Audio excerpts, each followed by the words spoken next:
देखिए अब अगला क्वेश्चन है, क्वेश्चन नंबर 26 है कि अर्ध प्रतिरोध का परीक्षण करते समय मीटर का पॉइंटर फ्लोट करता है, क्या रीजन हो सकता है? फ्लोट करने का मतलब क्या है? जैसे कि ये मीटर का एक पॉइंटर है ना, ये क्या है, एक पॉइंटर है, ये यहाँ पर स्थिर नहीं होता इस पॉइंट पर, ये कभी इधर जाती है तो कभी इधर जाती है ना, कभी इधर जाती है तो कभी इधर जाती है, यानी कि ये एक जगह पर कांस्टेंट नहीं है, ये क्या कर रही है, ये नागिन डांस कर रही है ना। तो रीजन बताइए क्या हो सकता है? मीटर में प्राकृतिक त्रुटि होने पर, मीटर की फ्रीक्वेंसी प्राकृतिक फ्रीक्वेंसी से कम होने पर, नहीं कम होने पर यह केस नहीं होता और ना ही अधिक होने पर यह केस आता है। जब आपका ये एक प्रकार का यूँ समझिए सिग्नल है, जब मीटर का रेजिस्टेंस और प्राकृतिक रेजिस्टेंस बराबर हो जाए उस केस में ऐसा होता है, वो एक प्रकार का क्या देता है, हमें सिग्नल देता है कि दोनों की जो फ्रीक्वेंसी है ये मैच हो चुकी है। तो इस प्रकार से इसको हम मैच कराते हैं, है ना। फिर लेड एसिड सेल के धनात्मक प्लेट का जीवन काल ऋणात्मक प्लेट की तुलना में कितना होता है? लाइफ टाइम पूछा गया है, कितना होता है लाइफ टाइम इसका? तो इसका लाइफ टाइम होता है, देखिए हाफ। कितना होता है? हाफ, यानी कि आधी होती है ना इसका एज। अगर आपका लेड एसिड सेल जो है ये 5 ईयर रहती है, इसका पूरा लाइफ टाइम है ना पॉजिटिव प्लेट का, तो निगेटिव का कितना होगा? 2.5 ईयर, ये निगेटिव का हो जाएगा और ये हो जाएगा आपका पॉजिटिव का, है ना। ये कितना होता है? हाफ होता है। वहीं पर अगर क्वेश्चन में ये बोल दिया जाए कि भाई निगेटिव और पॉजिटिव में किस प्लेट की संख्या ज़्यादा होती है, तो हमेशा नोट कीजिएगा निगेटिव की, है ना, किसकी? निगेटिव की। ऋणात्मक प्लेट जो होती है ना, ये कितना होता है? +1 होता है। किससे? ये पॉजिटिव से। किससे? पॉजिटिव। अगर पॉजिटिव प्लेट 5 है तो निगेटिव 6 होगा। कितना? निगेटिव 6 प्लेट होगा। तो एक प्लेट हमेशा इससे ज़्यादा होता है लेड एसिड बैटरी की। और वैसे भी लेड एसिड सेल जो होता है ना, आजकल इसका इस्तेमाल बहुत ज़्यादा किया जा रहा है ना। और इसका जो लाइफ टाइम है बहुत ज़्यादा नहीं है, फिर भी इसमें खूबियाँ इतना ज़्यादा है कि इसका इस्तेमाल आज के टाइम पे ना काफ़ी बढ़ गया है। नेक्स्ट है कि शुष्क सेल किसका एक संशोधित रूप है? बताइए इसका आंसर क्या है कि शुष्क सेल एक किसका संशोधित रूप है? बहुत आसान क्वेश्चन है दोस्तों, 1 लाइनर क्वेश्चन है, बहुत आसान है। आप इस प्रकार की बैटरी ना, जब आपके घर में जो टॉर्च होता है, टॉर्च की बैटरी खत्म हो जाती है, घड़ी की सेल खत्म हो जाती है, आप आसानी से जाते हैं मार्केट में, दुकान में, इस प्रकार की बैटरी लेकर चले आते हैं ना। ये है हमारी ड्राई सेल, शुष्क सेल। एक बार इस्तेमाल करो, फेंको, है ना, एक बार इस्तेमाल करो, फेंको। रिचार्ज करने का इसमें कोई ऑप्शन नहीं है, तो इसको कहते हैं शुष्क सेल। लेकिन इसका मॉडिफाइड रूप कौन सा है? वो है हमारा लैक्लांची सेल। अब लैक्लांची सेल में ऐसी कौन सी कमी थी और कौन सी खूबी थी? कुछ तो इसमें कमी रही होगी, तभी हमने इसको मॉडिफाई करके शुष्क सेल बनाया। इसमें लोचा किसका था? इसमें दिक्कत था वोल्टेज का, कम वोल्टेज शुष्क सेल में, इसमें कम वोल्टेज होता है, शुष्क सेल में अधिक वोल्टेज होती है, यही रीज़न है। बाकी तो लैक्लांची सेल का आज भी इस्तेमाल किया जाता है, जैसे कि विद्युत घंटी आपका हो गया, कौन सी? विद्युत घंटी हो गई, या फिर आपका होगा टेलीफोन, या फिर टेलीफोन। अभी बता रहा हूँ कैसे इसका इस्तेमाल यहाँ पर किया जाता है। आप जब टेलीफोन में किसी को फ़ोन लगाते हैं तो घंटी जो बेल बजती है वो कैसे बजती है? रुक रुक कर बजती है। किसी के घर में अगर आपको जाना है, यानी कि किसी के घर के अंदर प्रवेश करना है, तो आप घंटी बजाते हैं ना, स्विच दबाते हैं, घंटी बजती है, वो भी रुक रुक कर घंटी बजती है। यानी कि जैसे जैसे पावर मिलती है उस घंटी को, वैसे वैसे वो क्या करती है? चालू होती है। तो पावर कैसे मिलती है? रुक रुक करके। तो लैक्लांची सेल कहाँ पर प्रयोग किया जा रहा है? जहाँ पर रुक रुक कर विद्युत धारा की सप्लाई की आवश्यकता हो, जैसे कि विद्युत घंटी और टेलीफोन। विद्युत घंटी और टेलीफोन, यही इसका क्या है? लैक्लांची सेल की खूबियाँ हैं। और शुष्क सेल तो आप जान ही रहे हैं, हर जगह पर इस्तेमाल किया जा रहा है आज के टाइम पे। बहुत ही मस्त सवाल है, बहुत ही ज़बरदस्त सवाल है। देखिए, किलोवाट आवर मीटर में कॉइल के ऊपर स्थापित डिस्क की धातु, डिस्क किस धातु की होती है? ये एक जेन्युइन क्वेश्चन है, आमतौर पर हर किसी को इसका आंसर आना चाहिए, है ना। आप सभी के घर में इस प्रकार की मीटर लगी होती है, इसको हम क्या कहते हैं? Energy meter. इसको हम क्या कहते हैं, एनर्जी मीटर, किलो वाट हावर एनर्जी मीटर। ये वाट क्या है, ये वाट है पावर, ये क्या है, शक्ति है।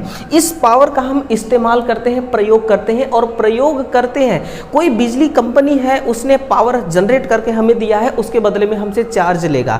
तो ये पावर उसने जनरेट किया, इस पावर को हमें क्या करना है, इस्तेमाल करना है। इस्तेमाल करेंगे तो कितना इस्तेमाल हमने किया, इसका गुणा गणित करने वाला कोई होना चाहिए ना। तो गुणा गणित करने वाला ये मीटर है, ये मीटर आपको बताएगा कि कितना आपने इस्तेमाल किया पावर का। तो ये यूनिट जो है ये किस में बताती है, यूनिट ये किलो वाट हावर में बताती है। ये इसका क्या है, यूनिट है। और यूनिट के हिसाब से क्या होता है कि हमें पैसा देना होता है। अभी नरेंद्र मोदी जी ने क्या बोला था कि 1.50 रुपए प्रति यूनिट के हिसाब से आपको पैसा देना पड़ेगा, है ना, इतना। तो क्या किसी को मिल रहा है 1.50 यूनिट पर यूनिट के रूप से बिजली किसी को मिल रही है? भाई हमें तो नहीं मिल रहा है, आपको मिल रहा होगा तो अलग बात है। कमेंट में ज़रूर बताइएगा, शेयर कीजिएगा कि क्या आपको इतना रुपए में बिजली मिल रही है ना। चलिए खैर वो एक अलग बात है। तो किलो वाट हावर जो होता है ये इसका हमें पैसा देना होता है और ये रीडिंग बताती है। आप अक्सर देखते होंगे कि जो ये मीटर होता है, मीटर के एंड में ये जो इसका डिस्प्ले है, इस डिस्प्ले के अंतिम भाग में यहाँ पर नंबर चेंज होता रहता है, कभी 4, 5, 6, 7, 8, 9 रेड कलर में, है ना। तो वो कैसे चेंज होती है, उसके अंदर के डायग्राम को देखिए इस मीटर के। तो यहाँ पर देखिए ये एक चक्री लगी हुई है, क्या है, एक चक्री लगी हुई है, एक डिस्क है। ये किसकी बनी हुई है, ये एल्यूमिनियम की बनी हुई है। किसकी है, एल्यूमिनियम की बनी हुई है। इसको घुमाता कौन है, तो यहाँ पर 3 गियर लगे हुए हैं, है ना। यहाँ पर 3 कौन सा बियर लगे हुए हैं, 3 बियर लगे हुए हैं, ज्वेल बियरिंग। कौन सा बियरिंग होते हैं, ज्वेल बियरिंग, जो डिस्क को घुमाती हैं। अब डिस्क के ऊपर देखिए यहाँ पर वोल्टेज कॉइल, यहाँ से पूछता है कि एनर्जी मीटर में वोल्टेज कॉइल की संख्या कितनी होती है। याद रखना मेरे भाइयों, 1 होती है। कितना, 1 होती है कॉइल। और करंट कॉइल जो होता है डिस्क के नीचे होता है, और करंट कॉइल यानी कि सीसी की संख्या कितनी होती है, 2 होती है। तो वोल्टेज कॉइल एनर्जी मीटर में 1, करंट कॉइल एनर्जी मीटर में 2। करंट कॉइल इस प्लेट के नीचे, डिस्क के नीचे, और ये डिस्क को घुमाने वाला ये गियर लगा हुआ है। डिस्क आराम से घूमती है और जैसे डिस्क घूमेगी यहाँ पर क्या होता है, ये नंबर शो होता है। अब सुनना, अब आप कहते होंगे कि सर जी ये तो डिस्क जो है लगातार घूमती है, तो फिर हम बिजली का यूनिट नहीं खपत करेंगे, तब पर भी ये यूनिट घूमती रहेगी, फालतू का पैसा हमें देना होगा। तो इसलिए एक सिस्टम बनाया गया है कि यहाँ पर देखिए एक मैग्नेटिक ब्रेक, ये मैग्नेटिक रूप से क्या होता है, ब्रेक लगाता है। जब पावर को इस्तेमाल में नहीं लेंगे आप, तो ये इस डिस्क को ब्रेक लगा करके रोके रखेगी, और जैसे जैसे आप पावर का इस्तेमाल करेंगे, खपत करेंगे, तो ये जो ब्रेक है, ये ब्रेक जो है, ये ब्रेक नहीं लगा रहता है, ये डिस्क घूमती रहती है ना। तो ये स्टेप बाय स्टेप में घूमती है। आंसर क्या हो जाएगा, एल्यूमिनियम हो जाएगा। आंसर क्या होगी, aluminium is correct answer. Kilowatt hour meter में कॉइल के ऊपर स्थापित डिस्क किस धातु की बनी होती है, एल्यूमिनियम की। बताइए, समझ में आया ना, समझ में आया ना। बिल्कुल दोस्तों समझ में आएगा। ये जो क्लास है ना, ये जो क्लास है दोस्तों, बिल्कुल मैं आपको फीलिंग कराते हुए पढ़ाऊंगा, है ना, बिल्कुल फील कराते हुए पढ़ाऊंगा। दोष मुक्त बैटरी कौन सी है, दोष मुक्त बैटरी कौन सी है, शुष्क cell, nickel cadmium, nickel iron, voltaic cell. Nickel iron cell जो होता है, इसमें किसी भी प्रकार का कोई दोष नहीं होता है। इसका ईएमएफ का मान कितना होता है, ईएमएफ जो होता है 1.4 वोल्ट होता है, 1.4 वोल्ट होता है। आप कहेंगे कि सर एक बात बताइए, जब निकल आयरन सेल में किसी भी प्रकार का कोई डिफेक्ट नहीं होता है ना, तो फिर हम लेड एसिड सेल क्यों प्रयोग करते हैं। लेड एसिड सेल हम इसलिए प्रयोग करते हैं क्योंकि हमें उसमें आउटपुट वोल्टेज बहुत बढ़िया मिलता है, आउटपुट वोल्टेज बहुत बढ़िया मिलता है, और वो इकोनॉमिकली है, सस्ता है, अच्छा है ना। ये महंगा है क्योंकि जो निकल होते हैं और जो आयरन तो चलिए ठीक है, सस्ता है, लेकिन निकल जो है ना, ये बहुत महंगी धातु है। ये दोष मुक्त तो है लेकिन वोल्टेज भी कम है, और फिर इसमें क्या होता है कि निकल बहुत महंगा बना देता है ना, और आकार में भी बहुत बड़ा है। ये देख रहे हैं किस आकार का है, बहुत आकार इसका ज़्यादा बड़ा होता है, इसकी वजह से हम इसको इस्तेमाल में नहीं लेते। हालांकि लेते हैं, इसको हम एल्कलाइन सेल के नाम से भी जानते हैं। कई बार पूछता है कि निम्नलिखित विकल्पों में से बताइए कि एल्कलाइन सेल कौन सा है ना। आपको ढूंढना होगा nickel iron cell, nickel cadmium. तो आयरन भी है, निकल आयरन भी है और निकल कैडमियम भी है, दोनों क्षारीय सेल का प्रकार है, क्षारीय सेल के प्रकार है ना। चलिए क्वेश्चन 31 तक आ गए हैं कि मैगर में कितने लीड होते हैं, मैगर में टोटल कितने लीड होते हैं। जो चलाया होगा वो तो बहुत आसानी से इसका आंसर दे सकता है, जिसने इस्तेमाल किया होगा, है ना। मैगर, अब सुनना, जो मैगर होती है ना, जो मैगर होती है ये काम क्या करती है। ये मैगर का मतलब होता है मेगा, और मेगा का मान होता है 10 की घात 6, यानी कि इसको जब मैं तोड़ के लिखूंगा तो 1 2 3 4 5 6 इतना ओम रेजिस्टेंस को ये माप सकती है ना। यानी कि मेगा ओम हाई रेजिस्टेंस को, और मेगा ओम में प्रतिरोध कहाँ पर होता है, इंसुलेशन में। कहाँ पर होता है ये, इंसुलेशन का ही प्रतिरोध मेगा ओम में होता है ना।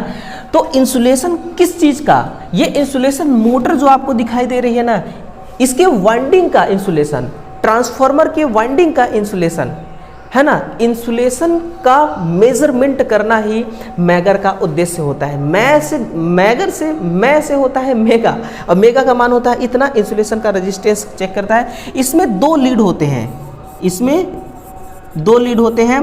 पहला जो होता है उसको हम कहते हैं एल, और दूसरा होता है इसको हम कहते हैं ई अर्थ, है ना। तो कितने हो गए, 2 हो गए। और इसमें कमेंट करके अब आप बताइए मुझे कि किस टाइप का मोटर लगा होता है ना। इसमें किस टाइप का मोटर लगा होता है ये मैं आप पर छोड़ता हूँ, आंसर जरूर दीजिएगा, आंसर जरूर करिएगा, है ना। चलिए आगे बढ़े। एक 220 किलोवोल्ट के प्रसारण लाइन में वोल्टेज मापन के लिए किस वोल्ट मीटर का इस्तेमाल करते हैं, है ना। Which volt meter is use to measure voltage in a 220 kilovolt transmission line. एक ट्रांसमिशन लाइन है 220 किलोवोल्ट वाली, वोल्टेज को ट्रांसमिट कर रही है ना। देखना मेरे भाई, एक ऐसा वोल्ट मीटर है, जैसे कि ये एक तार जा रही है ना, जैसे कि ये क्या जा रही है, तार, ये इंसुलेटर है, ठीक है ना। इस प्रकार से क्या है, एक इंसुलेटर है, 220 किलोवोल्ट है, तो बहुत सारे इंसुलेटर होंगे। यहाँ पर क्या है कि एक वायर है, देखिए ये वायर जा रही है। इस वायर में कितना वोल्टेज ट्रांसमिट हो रहा है, 220 किलोवोल्ट ट्रांसमिट हो रही है ना। समझिएगा चीज़ को। अब हम एक वोल्ट मीटर ले जा करके यहाँ पर इसका कनेक्शन करेंगे, है ना। कनेक्शन करके फिर ये रीडिंग बताएगा, ऐसा तो कर नहीं सकते। 220 वोल्ट बहुत डेंजरस है। कैसा है, बहुत ज़्यादा डेंजरस है। तो इतना डेंजरस में हम रिस्क नहीं ले सकते हैं, वोल्टेज का मान पता चले या फिर भाड़ में जाए।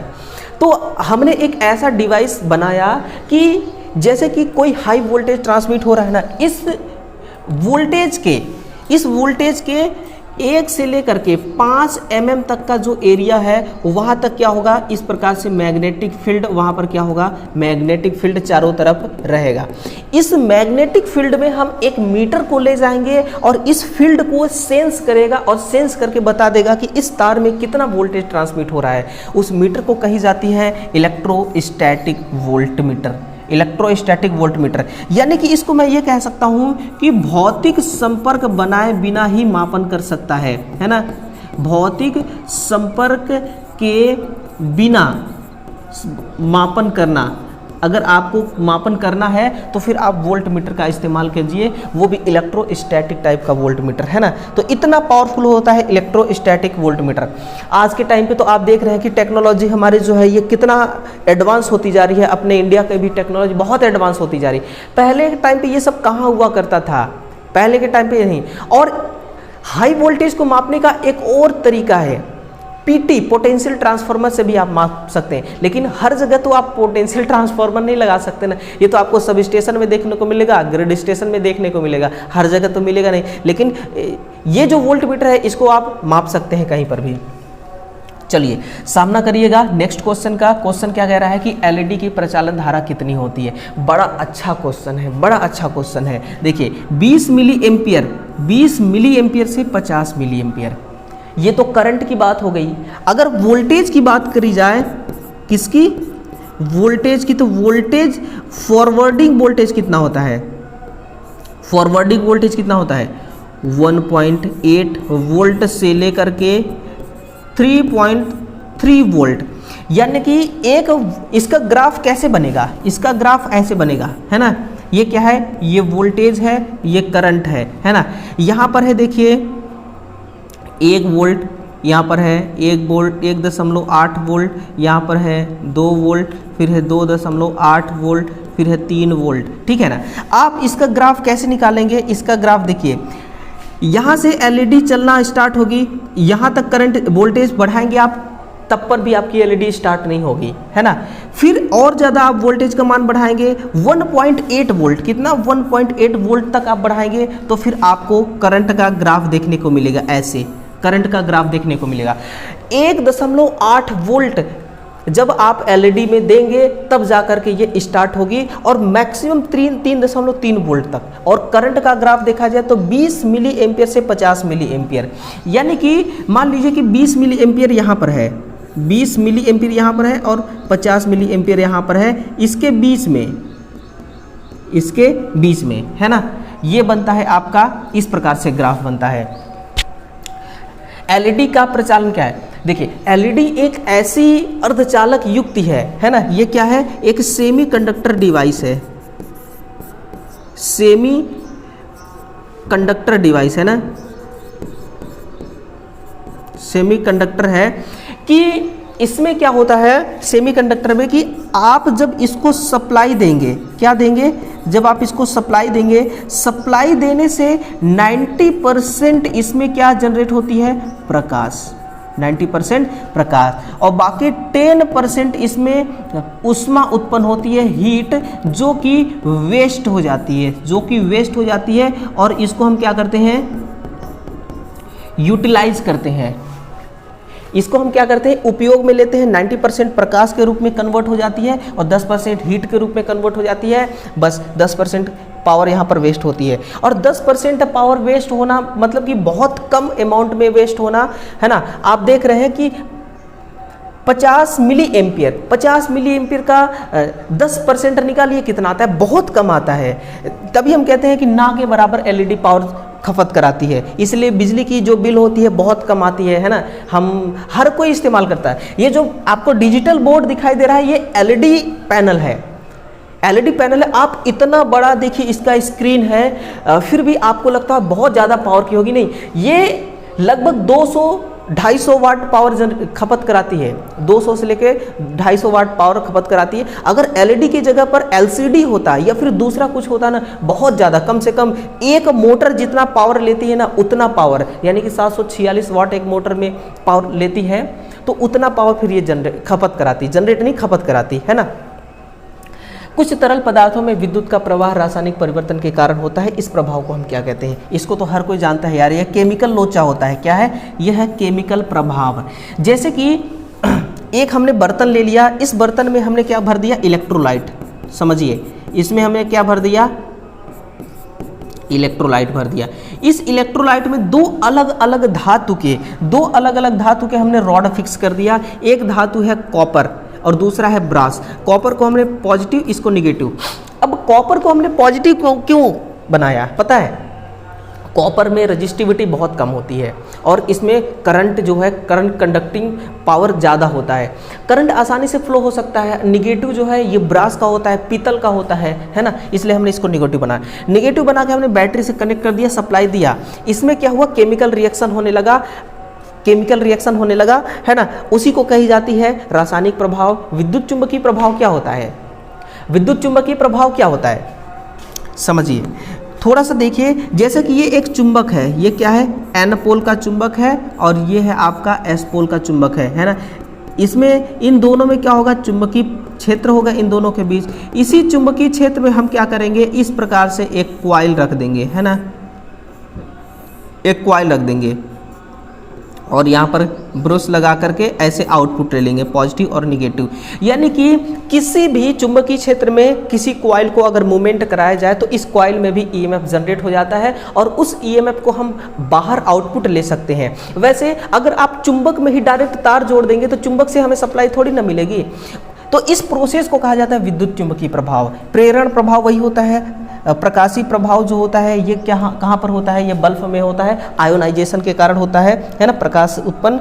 तो ये चीज़ें होती है ना। मैराथन क्लास दोस्तों अच्छा लग रहा होगा, मैराथन क्लास बहुत अच्छा लग रहा होगा क्योंकि काफ़ी, देखिए एक तो मैं लेट में आया हूँ, ये तो सच्चाई है, लेट में आया हूँ, लेकिन अच्छा चीज़ आपको दे रहा हूँ। आप सभी के लिए बहुत अच्छा चीज़ लेकर के आया हूँ, अच्छा कंटेंट लेकर के आया हूँ। देखिए क्लास चाहे 1 घंटे की हो या 2 घंटे की हो, अगर कंटेंट में दम है ना, कंटेंट में दमदार है, हर स्टूडेंट देखेगा क्लास को, हर चीज़ आपको अच्छी लगेगी, हर कोई क्लास को पसंद करेगा, है ना।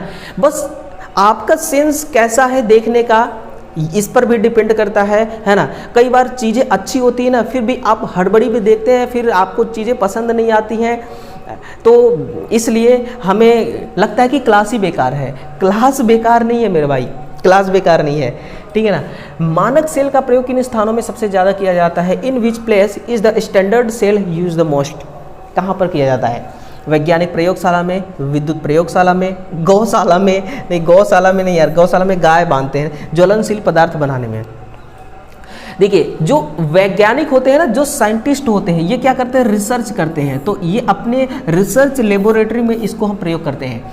मानक सेल का अगर आपसे पूछे कि भैया इसका सेकंड नाम क्या है, तो इसका नाम है मानक सेल का वेस्टर्न कैडमियम सेल। इसको हम क्या कहते हैं? वेस्टर्न कैडमियम सेल के नाम से इसको हम जानते हैं। इसका जो ईएमएफ होता है ना, ये ईएमएफ कितना होता है? 1.018 वोल्ट ईएमएफ का मान होता है ना। अब देखिए जैसे कि इसका प्रयोग वहाँ पर क्यों करते हैं कि एक्चुअल वोल्टेज का पता लगाने के लिए। एक्चुअल वोल्टेज का पता कैसे लगाएंगे आप? एग्जाम्पल के लिए लेड एसिड बैटरी का मान लीजिए कि 2.2 वोल्टेज होता है विदाउट लोड का, है ना। आउटपुट में हमें कितना मिलता है? आउटपुट में हमें 2 वोल्टेज मिलता है। अब जो 0.2 वोल्टेज का ड्रॉप हुआ है, 0.2 वोल्टेज का जो वोल्टेज ड्रॉप हुआ है, हमें भी पता है कि जो वायर है, जिस वायर से हमें आउटपुट मिल रहा है, उस वायर का कुछ ना कुछ रेजिस्टेंस होगा। तो ये जो 0.2% है, ये अपने आप में क्या है? 100% है ना। अपने आप में क्या है? 100% है। तो 100% वायर ही वोल्टेज को ड्रॉप नहीं कराता, जो केमिकल रिएक्शन होता है ना, उसके वजह से भी कुछ वोल्टेज ड्रॉप होता है। केमिकल रिएक्शन का मतलब ये हो गया कि कोई भी प्रोसेस अगर आप करते हैं, जैसा कि मैंने आपको इंडक्शन का प्रोसेस बताया कि चुंबक में 100% चुंबकीय गुण है, तो क्या आप 100% उस चुंबकीय गुण को गेन कर सकते हैं? विद्युतीय में बदल सकते हैं? विद्युत में नहीं बदल सकते ना, कुछ ना कुछ लॉस होगा, ड्रॉप होगा। तो कुछ ना कुछ ड्रॉप हो रहा है, और ये ड्रॉप ना केवल रेजिस्टेंस के कारण हो रहा है, ये ड्रॉप किसी और कारण से भी हो रहा है। अब किस कारण से हो रहा है, उस चीज का पता लगाते हैं वैज्ञानिक प्रयोगशाला में साइंटिस्ट लोग रिसर्च करके, है ना। ये होता है हमारा मानक सेल। इसको हम क्या कहते हैं? इसी को कहते हैं स्टैंडर्ड सेल एक्चुअल में, ठीक है। ये चीज होता है ना। जैसे कि देखिए अब क्या होता है कि आप समझते हैं ना, कोटा समझते हैं, जहाँ पे मोदी जी दे रहे हैं 5 किलो राशन फ्री सभी को, तो हमें 5 किलो कभी नहीं मिलता, 5 किलो कभी नहीं मिलता। अब 5 किलो नहीं मिलता, मान लीजिए 4.5 किलो मिला, तो हम क्या सोच लेते हैं भाई आधा किलो जो वहाँ पर जो डीलर है वो खा जा रहा है। नहीं, आधा किलो वो डीलर पूरा नहीं खा रहा है, वो तो खा रहा है कुछ ग्राम, वो खा रहा है, जिसे 400 ग्राम वो खा जा रहा है, और 100 ग्राम तौलते समय गिर जा रही है, या फिर गिर जा रही है, या फिर किसी और रीज़न की वजह से आपका 100 ग्राम चला जा रहा है। तो एक्चुअल में कहाँ पर वो कम हो रहा है, उस चीज़ का पता लगाना। वैसे ही बैटरी में जो ड्रॉप हो रहा है वो एक्चुअल में हो कहाँ पर रहा है, उस चीज़ का पता लगाया जाता है ना। समझ रहे हैं ना। एक चुंबकीय दबाव जो किसी चुंबकीय परिपथ में फ्लक्स को सेट करता है या उसके ओर झुकाव रखता है, क्या कहलाता है?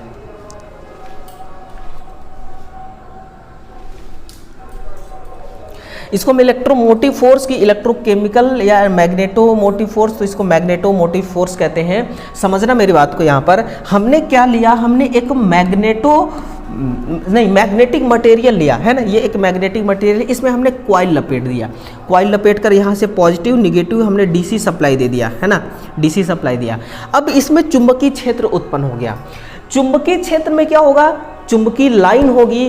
वो जो चुंबकीय लाइन है एक जगह पर खड़ी नहीं रहती, वो क्या करती है, वो मूव करती है। वो क्या करती है, वो मूव करेगी। किसी भी चीज को अगर कोई भी है इस पॉइंट से लेकर इस पॉइंट तक उसको जाना है, गति करते हुए जाना है, तो उसको एक फोर्स की जरूरत होगी, एक ताकत की जरूरत होगी। वो ताकत कौन है, वो ताकत है मैग्नेटोमोटिव फोर्स। देखिए फोर्स का मतलब क्या हो गया, बल। बल दो टाइप का होता है, एक होता है इलेक्ट्रिकल, एक होता है मैकेनिकल। अगर मैं यहां से चल करके उस दरवाजे तक जाऊंगा ना, तो मुझे इलेक्ट्रिकल फोर्स की जरूरत नहीं है, मेरे पैर हैं, मैं मैकेनिकली फोर्स लगाऊंगा और चल करके वहां जाऊंगा। लेकिन कुछ ऐसा चीज़ है जो जीवित नहीं है, जैसे कि कोई ऐसा चीज़ जो जीवित नहीं है, उसके तो हाथ पैर काम नहीं करेंगे ना, तो हाथ पैर है और जाना उसको एक जगह से दूसरी जगह है, तो कैसे हम ले जाएंगे, कुछ ना कुछ जुगाड़ तो लगाएंगे ना। तो ये वही जुगाड़ है, ये वही जुगाड़ है। तो यहाँ पर लाइंस जो है यहाँ से चल करके यहाँ आती हैं, फिर यहाँ से चल करके यहाँ आती हैं। ये कैसे इस चुंबकीय क्षेत्र में ट्रैवल कर रही हैं, वो मैग्नेटोमोटिव फोर्स की वजह से ट्रैवल कर रही हैं। और मैग्नेटोमोटिव फोर्स जो होता है ये F से डिनोट करते हैं, और एम्पियर टर्न इसकी यूनिट होती है। क्या होती है, एम्पियर गुणे टर्न। इसकी कितने टर्न्स लगाए हैं और कितना एम्पियर आपने दिया है, सिंपल सी बात है ना। ये क्या करता है, मैग्नेटिक क्षेत्र में मैग्नेटिक लाइंस को सेट करता है। जैसे कि विद्युतीय सर्किट में ईएमएफ होता है, वैसे ही मैग्नेटिक यानी कि चुंबकीय सर्किट में एमएमएफ होता है, मैग्नेटोमोटिव फोर्स होता है ना। चुंबकीय कीपर का मुख्यतः कार्य क्या होता है, what is the main function of magnetic keeper. Magnetic keeper क्या होता है वैसे ही कीपर का मतलब क्या समझ रहे हैं आप, जैसे कि शूज रखने वाला रैक होता है, वो शूज कीपर हो गया है ना। कोई सामान रखने वाला रैक हो गया, वो क्या हो गया, वो भी एक प्रकार का कीपर ही है। तो चुंबकीय कीपर का काम क्या होता है कि चुंबक को स्थान प्रदान करना है ना, चुंबक को स्थान प्रदान करना। और जो चुंबकीय कीपर होता है ये लकड़ी का बना होता है, और जब इस लकड़ी के अंदर चुंबक को रखी जाती है ना, तो उसके पोलैरिटी को ध्यान में रखा जाता है। यानी कि जैसे ये मेरा हाथ चुंबक है, हाथ के ऊपरी हिस्सा में ये चुंबक है, तो ऊपरी हिस्सा में N पोल, नीचे S पोल। तो जो नीचे चुंबक रखूंगा ना, वो N पोल होना चाहिए, है ना। ये क्या होना चाहिए, N पोल। यानी कि ये जो आमने और सामने है, अगर इधर N पोल है तो इधर S होना चाहिए। अगर आप ऐसा नहीं करते हैं तो फिर मैग्नेटिक का जो पोल है, चुंबक का जो पोल है, ये प्रभावित हो जाएगा। ये क्या होगा, स्थायी चुंबक बनाने के लिए इस्तेमाल की जाने वाली सामग्री में कैसा अवरोधन होना चाहिए, तो अवरोधन इसमें उच्च होना चाहिए। कैसा, उच्च अवरोधन होना चाहिए। लिखिएगा यहाँ पर, उच्च अवरोधन होना चाहिए और उच्च निग्राहिता होनी चाहिए। अब ये निग्राहिता क्या है, कोई चुंबकीय मटेरियल है, कोई क्या है, चुंबकीय मटेरियल है, उसका मैं ग्राफ बनाता हूँ ना, इस प्रकार से उसका मैं ग्राफ बना रहा हूँ। ये इसका क्या है, ये है BH ग्राफ। BH ग्राफ किसी भी मैग्नेटिक मटेरियल का देखा जाता है। यानी कि हमने यहाँ पर क्या दिया, सप्लाई दिया, तो ये चुंबक बना, यहाँ तक चुंबक बना, इससे आगे हमने सप्लाई दिया, चुंबक बनना स्टार्ट हो गया। इस पॉइंट को कहते हैं सैचुरेशन पॉइंट। ये क्या हो गया हमारा, संतृप्त बिंदु। ये क्या हो गया, संतृप्त बिंदु हो गया, यहाँ से सैचुरेट हो गया। अब चाहे जितना मर्जी आप यहाँ पर सप्लाई दीजिए, यहाँ से इससे ज़्यादा पोल मतलब कि पावर जनरेट नहीं होगा, मैग्नेटिक पावर। फिर हम सोचते हैं कि जिस प्रकार से हमने सप्लाई दिया तो मैग्नेटिक पावर जनरेट हुआ, उसी प्रकार से सप्लाई को अगर हटाते हैं तो मैग्नेटिक पावर 0 होना चाहिए, लेकिन ऐसा नहीं होता है। ये यहाँ वापस आने के बजाय इस पॉइंट पर आती है ना। तो ये वाली जो पॉइंट है और ये वाली पॉइंट है, इन दोनों के बीच में जो अवशिष्ट चुंबकत्व बच जाता है वही कहलाती है निग्राहिता। इसको इंग्लिश में हम क्या कहते हैं, कोअर्सिविटी। इसको क्या कही जाती है, कोअर्सिविटी, है ना, निग्राहिता। ये क्या कहलाती है आपकी, इसको कही जाती है निग्राहिता, है ना। ये होती है आपकी कोअर्सिविटी। तो ये कैसा होना चाहिए, उच्च अवरोधन होना चाहिए और उच्च कोअर्सिविटी होनी चाहिए, यही कहलाती है, नहीं अवशिष्ट चुंबकत्व ये कहलाती है, ये कहलाती है अवशिष्ट चुंबकत्व और ये कहलाती है निग्राहिता, ठीक है ना। ये होती है किसी भी मैग्नेटिक मटेरियल का, चाहे आप स्टील का देख लीजिए, आयरन का देख लीजिए या इसके अलावा सिलिकॉन की देख लीजिए, किसी का भी देख लीजिए, BH कर्व देखा जाता है जब जहाँ पर मोटर की डिजाइनिंग करी जाती है ना, वहाँ पर मैग्नेटिक मटेरियल का इस्तेमाल किया जाता है और जिस मैग्नेटिक मटेरियल का BH कर्व बहुत पतला होता है उसी का ज़्यादातर प्रेफर किया जाता है कि इसका बनाया जाए, है ना। क्वेश्चन नंबर 39 तक पहुंच चुके हैं कि कॉर्क स्क्रू नियम द्वारा क्या ज्ञात किया जा सकता है ना। Can be found by cork screw rule. प्रतिकर्षण बल, कोर का फ्लक्स घनत्व, चुंबकीय क्षेत्र की दिशा, चुंबकीय क्षेत्र की तीव्रता। समझना यहाँ पर आप लोग कि एक स्क्रू है, देखिए जैसे कि ये जो पेन है ये एक स्क्रू है ना, स्क्रू ड्राइवर है। अब इसको मैं एक नट की मदद से खोलता हूँ, आप देख रहे हैं ना, मैं इसको इस डायरेक्शन में घुमाऊंगा, एक बार इस डायरेक्शन में घुमाऊंगा, ठीक है, इस डायरेक्शन में तो नट कसेगी। अब इसको मैं इस डायरेक्शन में घुमाऊंगा ऐसे तो नट खुलेगी। चाहे आप नट को कसिए, चाहे आप नट को खोलिए, जिस दिशा में घूम रही है आपकी ये स्क्रू ड्राइवर, चाहे ये क्लॉकवाइज में चाहे एंटी क्लॉकवाइज में, तो जो घूमने की दिशा है वो चुंबकीय क्षेत्र को बताएगी और घूमते हुए आगे भी जाएगी।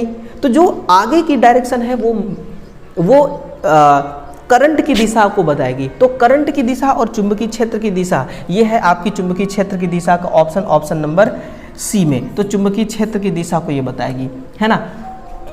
किसको बताती है, मैग्नेटिक फ्लक्स को ये बताती है। फिर एक प्रसारण लाइन में दो चालक के मध्य धारा का प्रवाह अलग अलग दिशा में हो रहा है।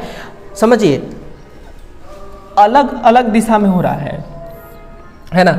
वह चालक किस बल का अनुभव करेगा, क्या वो प्रतिकर्षण बल का, क्या वो प्रतिकर्षण बल का, आकर्षण बल का, या समान चुंबकीय बल का, या इसमें से किसी भी का नहीं। तो आप एक बार ना इसको देखिए, आप एक बार इसको देखिए, आपको सारी चीज़ें समझ में आ जाएंगी। देखिए ये तार है, सबसे ऊपर वाली तार तो किसकी होगी, अर्थ की होगी, इसको छोड़ते हैं अपन, इसको हम छोड़ देते हैं ना।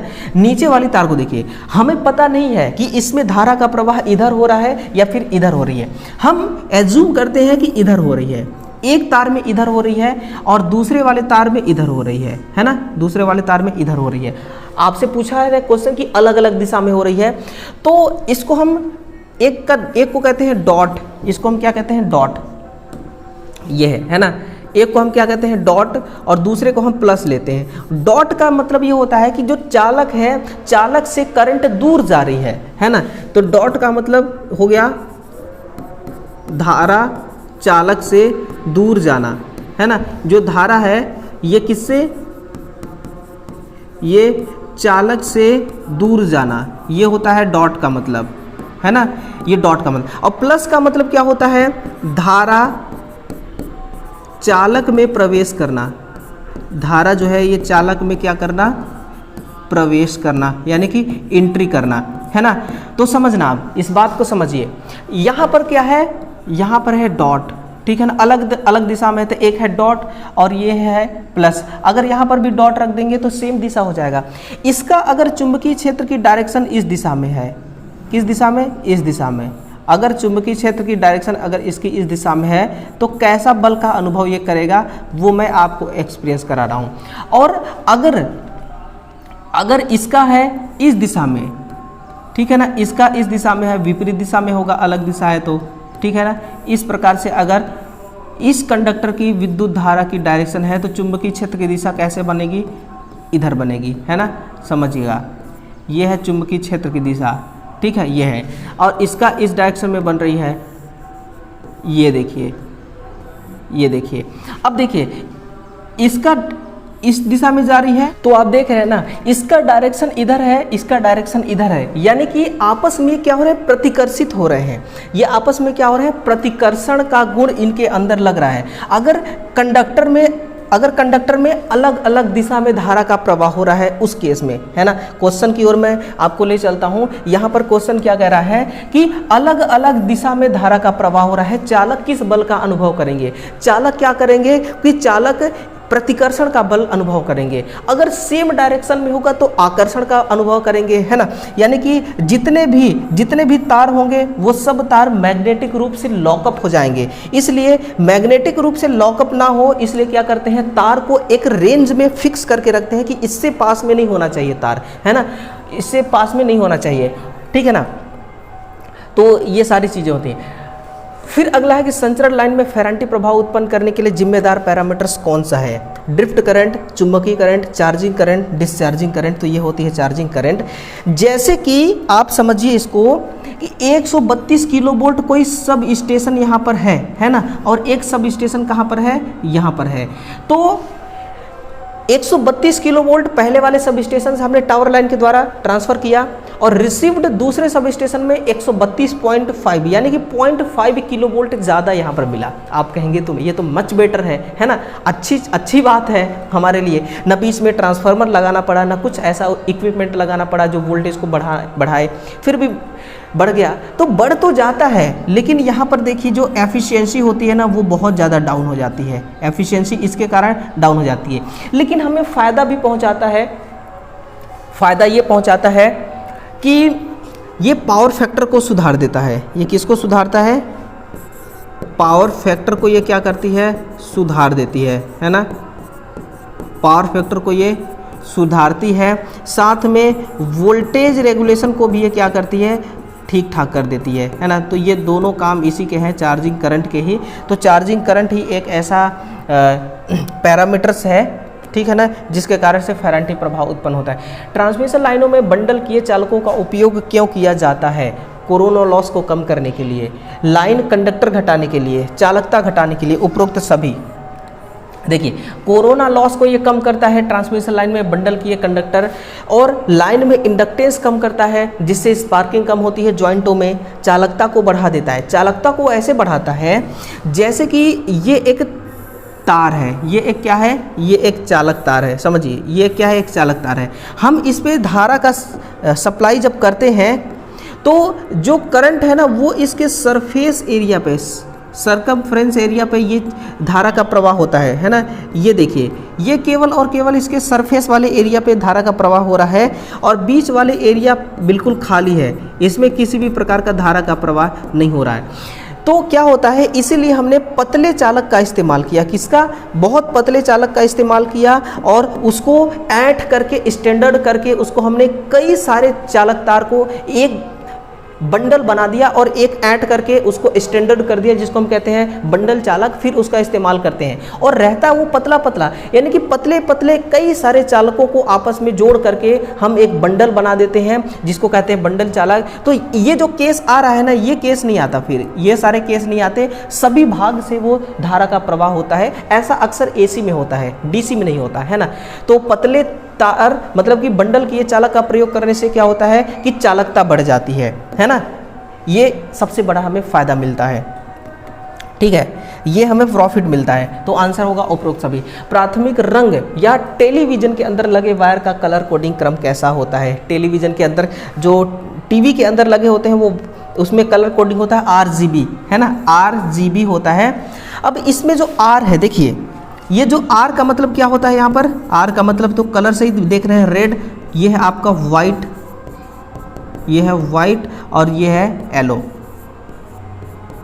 ये है येलो। तो देखिए जो रेड और वाइट है ये किसके लिए होते हैं, ये किस प्रकार के सिग्नल को ये ट्रांसमिट करते हैं, डेटा को, ये ऑडियो है ना, ये ऑडियो डेटा को ट्रांसमिट करते हैं। और येलो वाला है जो ये वीडियो को, वीडियो डेटा बोलिए या फिर वीडियो सिग्नल बोलिए, दोनों एक ही बात है ना। वीडियो सिग्नल और ऑडियो सिग्नल को ये ट्रांसफ़र करते हैं, ये टीवी के अंदर लगे होते हैं। आप इसको जनरली देखते होंगे, है ना, ये कनेक्ट होते ही होते हैं टीवी में। फिर है आपका क्वेश्चन नंबर 44।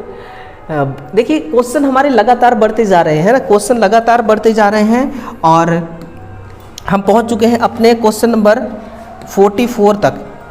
क्या कह रहा है कि स्ट्रेन इंसुलेटर की दक्षता कैसे सुधारी जा सकती है। How can the efficiency of strain insulator be improved. कैसे आप सुधार सकते हैं, बताइए क्या आंसर होगा। ग्रेडिंग की तरफ जाएंगे या लंबे लंबे क्रॉस आर्म लगा देंगे या गार्ड रिंग लगा देंगे या सब कुछ लगा देंगे, है ना। इस चित्र के माध्यम से मैं आपको बता रहा हूँ, समझिए। ये चित्र आपसे बहुत कुछ सिखाने के लिए तैयार है।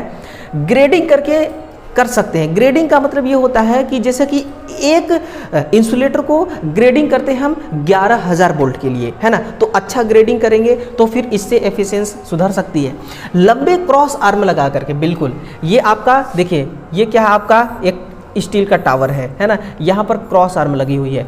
क्रॉस आर्म का लंबाई आप बढ़ा देंगे तो क्या होगा, आप यहाँ पर देख रहे हैं ये इंसुलेटर लगी हुई है ना। ये सब क्या है, डिस्क इंसुलेटर है। 3 इंसुलेटर है तो मैं यहाँ पर कंडक्टर है, मैं समझ लेता हूँ कि 33,000, कितना, 33,000 किलो वोल्ट की ये लाइन है ना। हर इंसुलेटर 11 किलो वोल्ट के लिए डिज़ाइन है, 11 किलो वोल्ट, 11 किलो वोल्ट। तो क्या होता है कि जो कंडक्टर के सबसे पास में जो इंसुलेटर लगा होता है ना, सबसे पहली बात तो जो 33,000 किलो वोल्ट है, ये तीनों इंसुलेटर में बराबर बराबर वोल्टेज का वितरण होना चाहिए, है ना।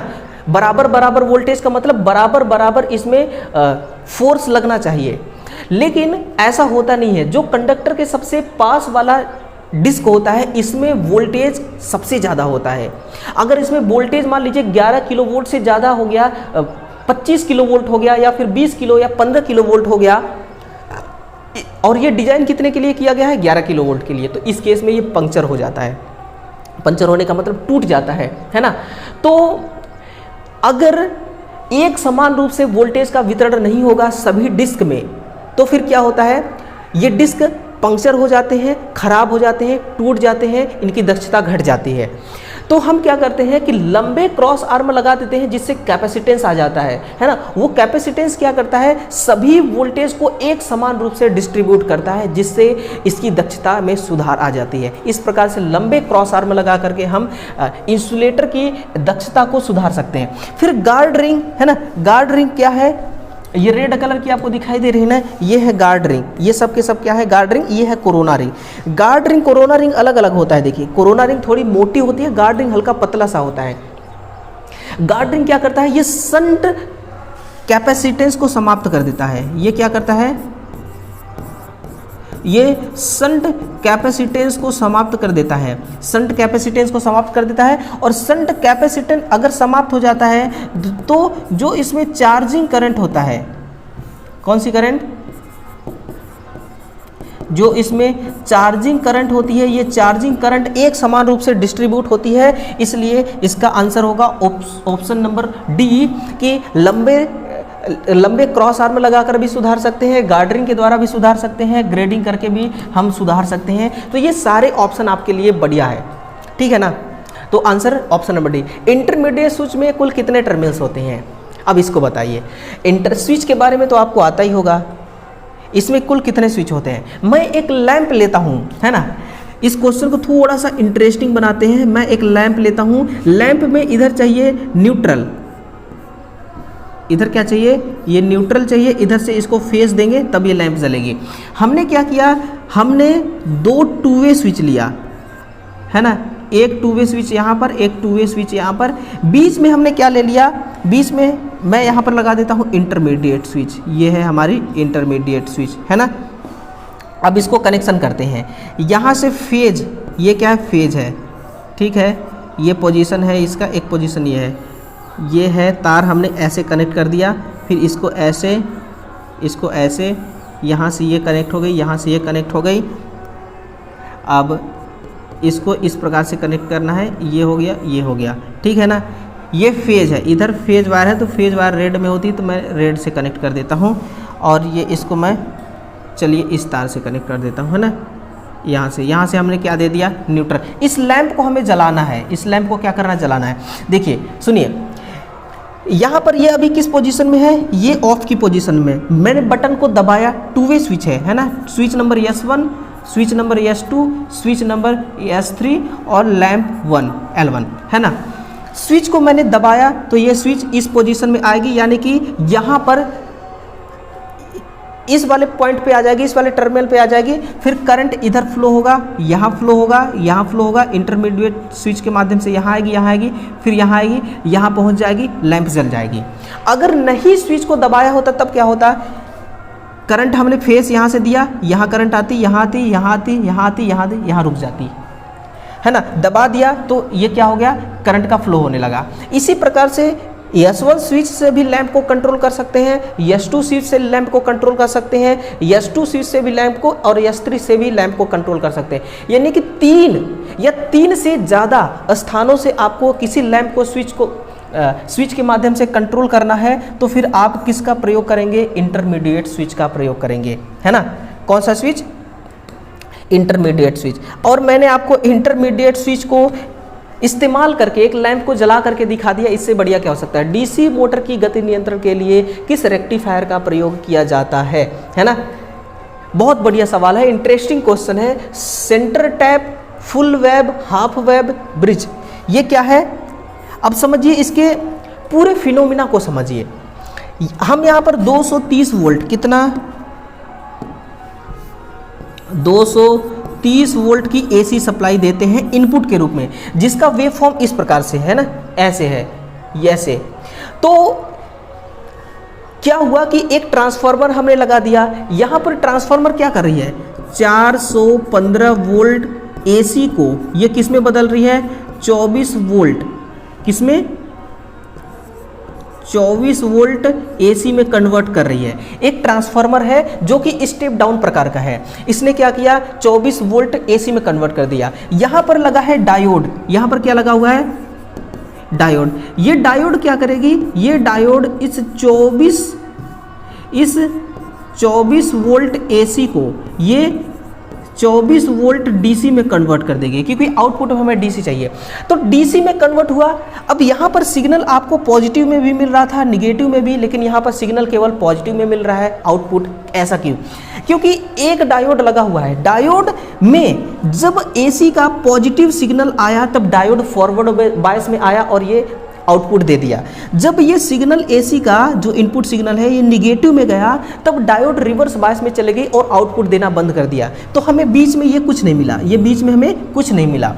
फिर ये सिग्नल पॉजिटिव में आया, डायोड ऑन हो गया, फिर हमें आउटपुट दे दिया। निगेटिव में आया, डायोड ऑफ हो गया, आउटपुट नहीं मिला। तो इस प्रकार से हमें आउटपुट में क्या मिलता है, एक वेव मिलता है, फिर गैप, फिर वेव, फिर गैप। हमेशा ये क्या है, ये डीसी में आउटपुट मिला है। अब डीसी तो ऐसा होना चाहिए, जो प्योर डीसी है, ये टाइम है, ये वोल्टेज है ना, ये क्या है, वोल्टेज। इस प्रकार से एकदम सीधा, तो ये सीधा तो नहीं है, ये इस प्रकार से है, यानी कि इसमें क्या है, रिपल्स है, हार्मोनिक्स है। इसको हम एक फिल्टर सर्किट लगाएंगे और फिल्टर सर्किट के माध्यम से इसको हम प्योर डीसी में कन्वर्ट कर देंगे। फिर चाहे आप बैटरी चार्ज करिए, फिर चाहे आप मोबाइल सेल का बैटरी चार्ज करिए, है ना, सब कुछ आप कर सकते हैं। ये है आपका हाफ वेव रेक्टिफायर। बोलिए, समझ में आया ना, समझ में आ गया ना। जो चीज़ें मेरे भाई आपको पैड क्लास में मिलती है ना, वो मैं आपको फ्री में दे रहा हूँ। यार क्या चाहिए इससे बड़ा, है ना। उसके बदले तो मैं आपसे एक ही चीज़ मांग रहा हूँ, और वो चीज़ क्या है, वो चीज़ है ये, ठीक है।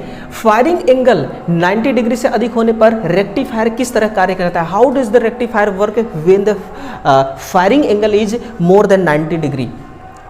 मैं आपको बताऊं, देखिए, जैसे कि एक ग्राफ मैं बनाता हूं, है ना, ये एक ग्राफ है, ये इस ग्राफ को समझिएगा। ये ग्राफ है 0 से 360 डिग्री, ये है आपका 90 डिग्री, ये है आपका 180 डिग्री, और ये है 360 डिग्री। ये मैं बना क्या रहा हूँ, ये भी तो आपको पता होना चाहिए। रेक्टिफायर मीन्स क्या होता है, SCR, सिलिकॉन कंट्रोल रेक्टिफायर। और किस एंगल पे रेक्टिफायर कैसा काम करता है वो चीज़ हम बना रहे हैं। ये क्वाड्रेचर बना दिया मैंने। देखिए, जब SCR में फायरिंग एंगल का मान कितना होता है, 0 से 90 डिग्री। ये कितना है, 0 से 90 डिग्री, 0 डिग्री से 90 डिग्री का बीच होता है, तब ये रेक्टिफायर की तरह काम करती है। कैसा, रेक्टिफायर की तरह। और ये आपका 90 डिग्री से 180 डिग्री के बीच होता है, तब ये SCR इन्वर्टर की तरह काम करती है। और जब 180 से, समझिए, 180 डिग्री से 360 डिग्री के बीच होता है ना, उस समय जो आपकी SCR होती है वो रिवर्स बायस में होती है। और जो SCR का गेट टर्मिनल होता है, मैं आपको याद दिला दूं, ये है आपकी SCR, है ना, ये क्या है, SCR, एनोड कैथोड और यहाँ पर होता है गेट टर्मिनल। इस गेट टर्मिनल को आप पल्स देंगे जब फायरिंग एंगल 180 से 360 डिग्री के बीच में होगा। गेट टर्मिनल को पल्स देने के बावजूद भी ये ऑन नहीं होगा, ऑफ ही रहेगी, और जब ऑफ रहेगी तो ये किसी तरह काम नहीं करेगा। आंसर क्या हो जाएगा? आंसर क्या हो जाएगा? फायरिंग अधिक होने पर कितना इन्वर्टर की तरह काम करती है। कैसा काम करती है? इन्वर्टर की तरह काम करती है। तो हर एंगल में ये जो आपका रेक्टिफायर है, SCR है, ये काम करती है। आई होप कि आपको क्लियर हो गया होगा, है ना। अगर जो भी डाउट रहता है तो आप संपर्क कीजिएगा, डिस्क्रिप्शन बॉक्स में नंबर भी है, और दबा के कमेंट कीजिएगा, है ना, जब तक समझ में ना आए। अप्लाइड आवृत्ति के मान को परिवर्तित करने वाली युक्ति क्या कहलाती है ना। What is the device called which changes the value of applied frequency? इसको हम कहते हैं साइक्लोट्रॉन। साइक्लोट्रॉन में जो फ्रीक्वेंसी का मान ज्ञात किया जाता है ये होता है QB/2πm। ये क्या है? इससे हम फ्रीक्वेंसी ज्ञात करते हैं, है ना, साइक्लोट्रॉन। इससे ज़्यादा मत जानिए क्योंकि इससे ज़्यादा आपके सिलेबस में है नहीं, ठीक है ना, कोई मतलब नहीं निकलेगा। निम्नलिखित में से निष्क्रिय युक्ति कौन सी कहलाती है? भैया ये तो आंख खोल के मैं बता सकता हूँ कि ट्रांसफार्मर है। क्या है? ट्रांसफार्मर है। अच्छा, युक्ति किसको कहते हैं? युक्ति मीन्स डिवाइस। युक्ति मीन्स डिवाइस किसको कहते हैं? और मशीन का मतलब क्या होता है ये आज आप जान लीजिए। डिवाइस का मतलब ये होता है कि ऊर्जा को, किसको? एनर्जी को एक सर्किट से, है ना, एक सर्किट से दूसरे सर्किट में, एक सर्किट से दूसरे सर्किट में फ्लो कराना, प्रवाहित कराना। ये कौन कराता है? ये कोई डिवाइस कराती है, जैसे कि ट्रांसफार्मर। ऑप्शन देखिए आप, जैसे कि ट्रांसफार्मर। मशीन क्या कहलाती है? कि ऊर्जा का रूपांतरण। ये क्या करती है? ऊर्जा का रूपांतरण।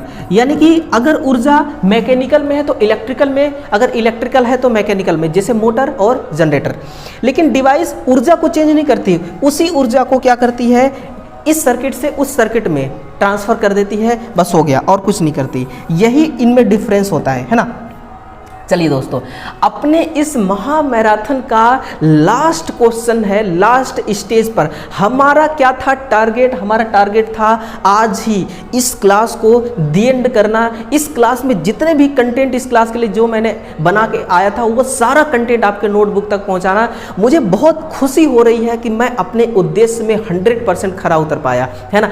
सुनिएगा लास्ट क्वेश्चन कि चुंबकीय बलों द्वारा लेमिनेशन सेट को कंपन से उत्पन्न शोर क्या कहलाती है ना। What is the noise generated due to vibration of lamination set due to magnetic force called? अब देखिए, जो ट्रांसफार्मर के पास अगर आप जाएंगे ना मेरे भाई, तो क्या होगा? आपको एक की आवाज़ सुनाई देगी। कैसे? हमिंग की आवाज़ सुनाई देगी।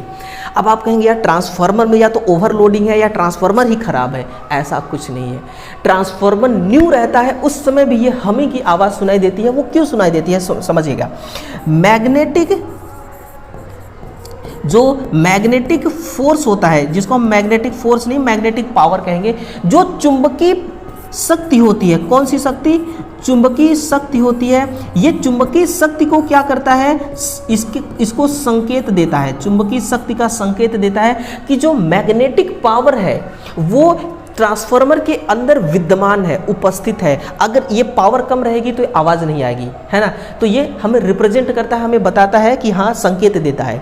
अब सुनिए, जो मैग्नेटिक पावर होता है ना, ट्रांसफार्मर के जो पतले पतले सीट होते हैं, देखिए इस प्रकार से जो पतले पतले इसमें सीट होती हैं, है ना। ये सीट क्या करती है? जब इसमें हम कॉइल लपेटते हैं, देखिएगा इस पर जब हम क्या करते हैं, इस पर हम जब कॉइल लपेटते हैं इस प्रकार से, और कॉइल लपेट करके इसमें हम सप्लाई देते हैं, फेज और न्यूट्रल की सप्लाई देते हैं, तो इसमें मैग्नेटिक पावर बिल्डअप होता है। इस मैग्नेटिक पावर की वजह से ये जो कोर है आपस में सिकुड़ते हैं, फैलते हैं, सिकुड़ते हैं, फैलते हैं। ऐसा क्यों होता है?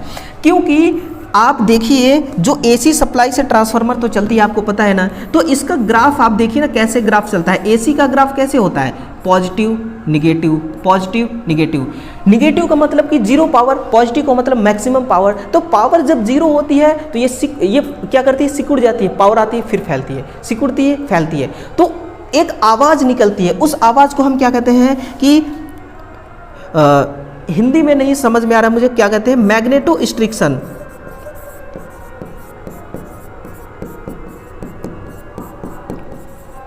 इसको क्या कहते हैं, मैग्नेटो स्ट्रिक्शन। तो ये आवाज़ किसकी है, ये आवाज़ है हमिंग नॉइस होता है। और आप ऐसा कतई मत समझिएगा कि आपकी ट्रांसफार्मर खराब है, ट्रांसफार्मर खराब नहीं है ना, ट्रांसफार्मर बिल्कुल ओके रिपोर्ट है, ट्रांसफार्मर में कोई खराबी नहीं है, बस मैग्नेटिक पावर को वो बता रही है। ठीक है दोस्तों, तो ये है आपके आज के इस क्लास का पूरा निचोड़ आपके नोटबुक तक। बताइए, मुझे तो बहुत खुशी हो रही है, मुझे बहुत आनंद महसूस हो रही है कि मैं 50 क्वेश्चनों का, बेशक ये 50 क्वेश्चन है दोस्तों, लेकिन अपने आप में ये 150 क्वेश्चनों से कम नहीं है। अगर आप जो कंटेंट मैंने आपको दिया है, अगर उसको आपने नोट किया होगा तो वहाँ से 150-200 क्वेश्चन बन सकते हैं, है ना। और वही कंटेंट मैं आपके नोटबुक तक पहुँचाया हूँ जो आपके एग्जाम के लिए ना अति महत्वपूर्ण है। तो समझिएगा इस मेरे मेहनत को, है ना। मैं लगातार दोस्तों आपके लिए मेहनत कर रहा हूँ, लगातार आपके लिए संघर्ष जारी है। बस आप और हम दोनों मिल करके अगर संघर्ष करें तो फिर दोस्तों ऐसा कोई सफलता नहीं जिसे हासिल ना किया जा सके, है ना। इस सफलता को दोस्तों पाने के लिए आपको कड़ी मेहनत करना पड़ेगा, कड़ी संघर्ष करना पड़ेगा। तो कड़ी मेहनत के इस दौर में हम और आप लगे हुए हैं, सफलता का मिलना निश्चित है ना। चलिए इसी लफ्जों के साथ मैं अपनी इस क्लास को समाप्त करता हूं और कल मिलते हैं सुबह 9 बजे फिर से। तब तक के लिए दिल से दोस्तों आप सभी का बहुत बहुत धन्यवाद। Thank you.